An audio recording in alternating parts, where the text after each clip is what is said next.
yang punya. Saya berbagi ini saya sudah buat dan Ibu Markus juga sudah buat Ibu Markus dan Ibu Komandiri dan Ibu Esi. Nah, kami sudah buat, tapi saya lebih dulu yang mengambil bagian untuk berbagi praktik lain. Jadi saya sudah bikin dan dari hasil implementasi itu saya merasakan siswa semangat, motivasi untuk belajarnya meningkat. Bapak Ibu pikir nanti ini bagus. Metode ini sebenarnya metodenya sudah lama, tapi baru mulai berkembang belakangan ini. Jadi itu adalah penggunaan metode learning station untuk meningkatkan motivasi belajar siswa. Jadi metode learning station itu adalah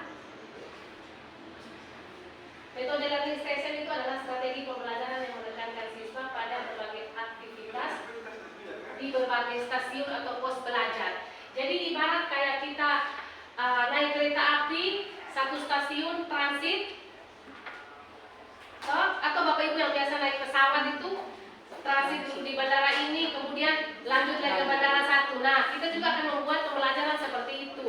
Jadi kita tergantung kita, semakin banyak stasiun yang kita buat, itu semakin seru. Pembelajarannya semakin seru dan semakin efektif. Jadi, nah, keunggulannya apa? Untuk siswa lebih belajar aktif dan mandiri. Kemudian membantu siswa memahami materi secara keseluruhan. Ini bagus untuk mengukur satu tujuan pembelajaran. Jadi dia itu semacam formatif, proses formatif ya. Jadi kita buat berapa pos, nanti di situ ada beberapa tugas yang berbeda untuk mengukur satu tujuan pembelajaran. Itu bagus sekali. Ketika semakin banyak pos, dia semakin memahami tujuan pembelajaran, dia semakin memahami materinya.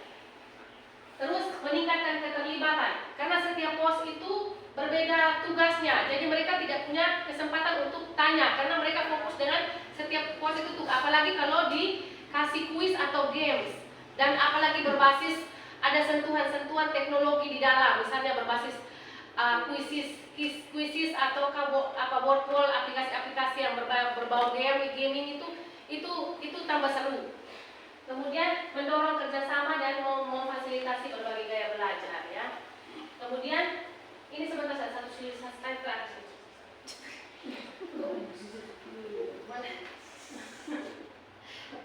Ini susah muncul lagi. Sabar. Ini susah muncul lagi. Oh ya, apa namanya? Jadi kita bagi siswa itu sebanyak berapa stasiun yang mau kita buat. Jadi kalau lebih bagus itu 4. Dan itu Bapak Ibu tidak terlalu capek kerjanya, karena mereka akan berotasi saja, berputar. Kita hanya fasilitasi saja. Jadi setelah itu setiap stasiun memiliki bentuk soal yang berbeda, jangan soal yang sama. Soal ini pilihan, ini misalnya diskusi, ini bermain kuis, ini misalnya benar dan salah, atau ini itu tapi mengukur satu tujuan pembelajaran, hanya untuk mengukur satu tujuan pembelajaran. Jadi setelah itu siswa dikumpulkan, misalnya bagi kelompok berdasarkan jumlah stasiun. Setelah itu siswa langsung ditempatkan di stasiun masing-masing. Nanti berikan target sekali, selama satu stasiun itu berapa menit yang mau dikerjakan. Misalnya 5 menit, berarti semua itu 5 menit. Setelah 5 menit, bel, kereta jalan. Berarti anak-anak itu putar, yang ini ke sini, yang ini ke sini, ini ke sini, ini ke sini. Setelah itu 5 menit, 10 menit lagi, pindah lagi. Bel berbunyi, ini pindah. Jadi mereka tidak ada kesempatan untuk tanya kiri kanan, mereka bisa fokus di dalam grup karena soalnya itu berbeda. Dan karena ada durasi waktu yang mengukur kecepatan, sehingga mereka merasa tertantang, apalagi kalau bunyi waktunya itu dibunyikan tut, itu mereka semakin bisa stroke itu anak-anak. Ya, jadi terus bagus Bapak Ibu, saya sudah, dan anak apalagi kalau Bapak Ibu kasih game yang seru di sini, yang itu kalau sudah oleh berarti yang ini apa itu kita seperti itu. Jadi ingin merasa penasaran dengan yang di situ. Jadi dia punya simulasi, ini tidak bisa Jadi kalau menggunakan start learning station berarti diferensiasinya itu kan kita wajib diferensiasi kan. Berarti diferensiasinya itu tidak bisa diproses lagi. Bapak Ibu hanya bisa diferensiasi di konten sama di produk. Ya, di konten sama di produk, karena di prosesnya ini pembelajaran formatifnya berputar. Jadi diferensiasinya itu alangkah baiknya bukan alangkah baiknya, memang pilihannya cuma di konten dan di produk. Jadi nanti setelah Bapak Ibu bisa nanti di setiap stasiun selain tugasnya Bapak Ibu tambahkan dengan penguatan materinya. Mungkin ada materi yang relate dengan dong petugas supaya kalau dong bingung itu dong bisa melihat, mereka bisa kembali melihat materinya.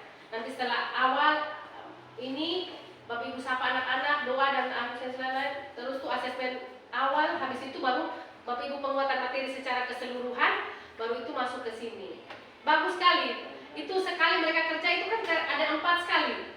Kalau 4 stasiun saja mereka sudah paham, apalagi kalau semakin banyak stasiun. Itu seru sekali Bapak Ibu. Saya sudah membuktikan, Ibu Koman juga sudah membuktikan, Ibu Markus kemarin bagaimana? Seru tidak? Seru sekali, Seru. sangat. Itu kegiatan tugas kombatif itu, makanya saya tahu barang ini. Jadi itu saja Bapak Ibu, kalau mau tahu lebih dalam tentang learning station itu bisa browsing di Bapak Ibu bisa membuat sedemikian rupa, itu tidak ada yang salah. Yang penting pikiran kita itu bahwa stasiun berarti ada pos-pos yang akan siswa berhenti sejenak transit untuk mengerjakannya di situ. Ya, Bapak Ibu, demikian ya saya berbagi praktik baik untuk metode learning station. Terima kasih banyak untuk partisipasi Bapak Ibu. Kita semua dikejar oleh waktu, semua punya kepentingan. Jadi demikian saja kegiatan hari ini. Nanti saya punya hutang 3 sertifikat untuk Bapak Ibu sekalian ya. Terima kasih banyak, selamat siang dan shalom.